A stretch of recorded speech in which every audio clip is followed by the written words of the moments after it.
existem vários softwares, né, que estão à disponibilidade aí dos profissionais da área da engenharia, não apenas os engenheiros, mas também as pessoas que estão correlatas a isso, né, os arquitetos, designers, enfim, inclusive outros personagens aí, outras pessoas dentro da cadeia da construção que estejam disponíveis, né, a aprender novas práticas, outros softwares que vão realmente ajudar, auxiliar aí na prática do seu trabalho, tá certo?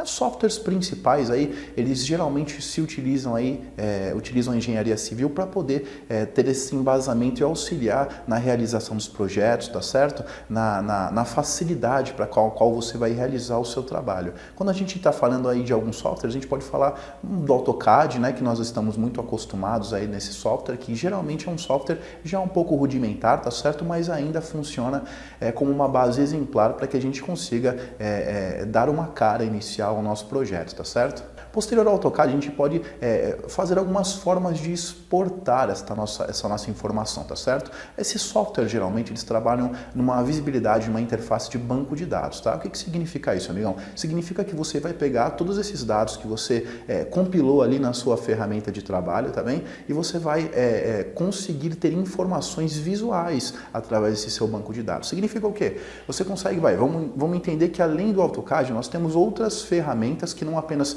visualmente com desenhos conseguem te antever o trabalho de execução de uma engenharia, mas, entre outras, conseguem proporcionar tabelas qualitativas, quantitativas, planilhas, inclusive também gráficos, tá certo? É como o Excel. O Excel, todo mundo visualiza o Excel, na verdade, aí como uma lista de compras feitas para supermercado e tudo, mas não sabe o grande potencial que essa ferramenta aí é capaz de providenciar para os operadores da engenharia. Eu mesmo aí na minha empresa, eu trabalho diariamente com o Excel, tá certo?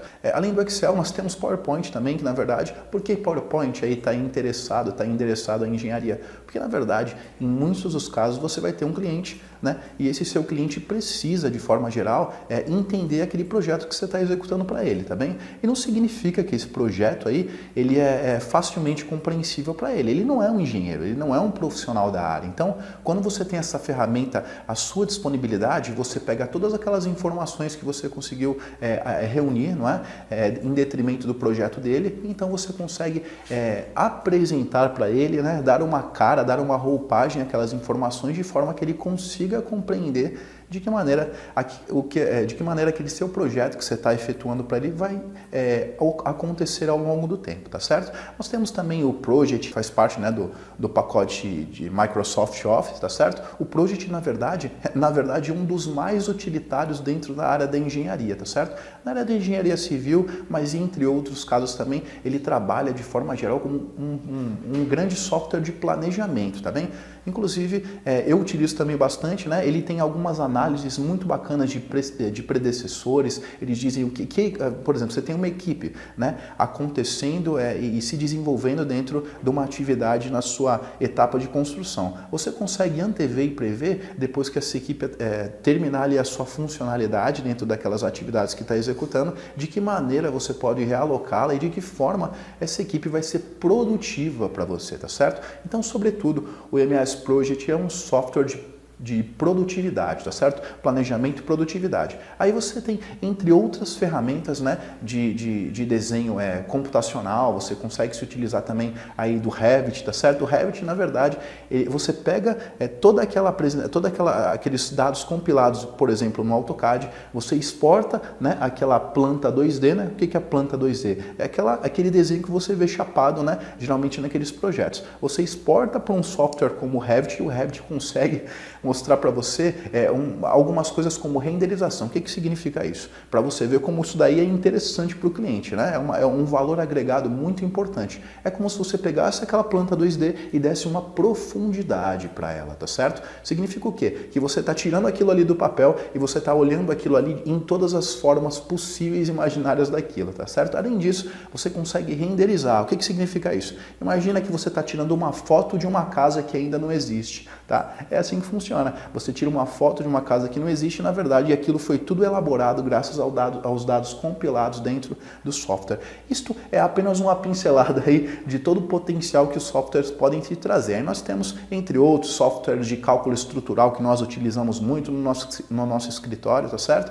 Como o TQS, como o Weberic, enfim, são vários outros que a gente tem um uso constante e todos eles reunidos prover aí uma grande produtividade aí para o seu trabalho. Baseado aí nesses softwares que a gente está comentando, a reunião de todos eles, que aí você consegue ter um monte de resultado compilado, né? Isso facilita a produção do seu projeto, isso facilita na continuidade, na execução do seu trabalho, tá certo? E facilitando na execução, facilita também para que você consiga transparecer aí tudo que você quer passar em termos de planejamento aos olhos do cliente, para que ele visualize a execução do seu trabalho, tá bem? E é muito importante, na verdade, além disso, que todas as pessoas, todos os profissionais, os cargos que estão envolvidos aí na área de engenharia, não apenas eu como engenheiro, tá certo? Mas todas as pessoas que estão envolvidas, como mestre de obras, inclusive, supervisores, todos os profissionais que estão ali correlacionados, é importantíssimo que eles se capacitem sempre, tá bem? Por quê? Na verdade, antigamente nós tínhamos um perfil de profissional muito executor dos trabalhos, tá bem? Mas hoje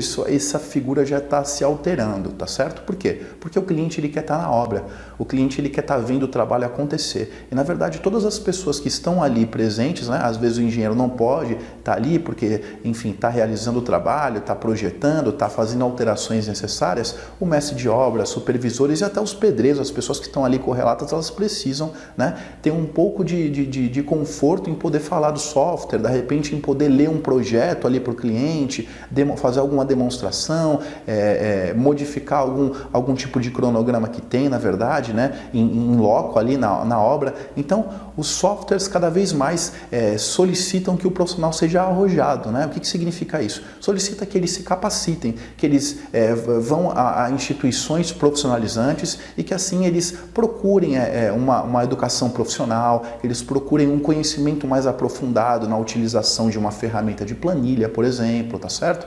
Uma ferramenta que os possibilite entender, ter uma leitura de projeto, tá bem? Seja um projeto 2D, um projeto 3D, tá bem? E cada vez mais, pensando nisso, cada vez mais os softwares estão sendo elaborados, estão em desenvolvimento, estão cada vez mais tecnológicos, em detrimento de apresentar para o cliente, transparecer as informações cada vez mais facilmente, tá bem? Porque presume-se ainda assim que o cliente ele pode confortavelmente não querer entender sobre o software, mas de forma geral os profissionais envoltos aí na área da engenharia, envoltos na área da execução de trabalho, eles precisam estar mais capacitados e compreendendo melhor o desenrolar aí a utilização potencial dos softwares que tem aí à sua disposição.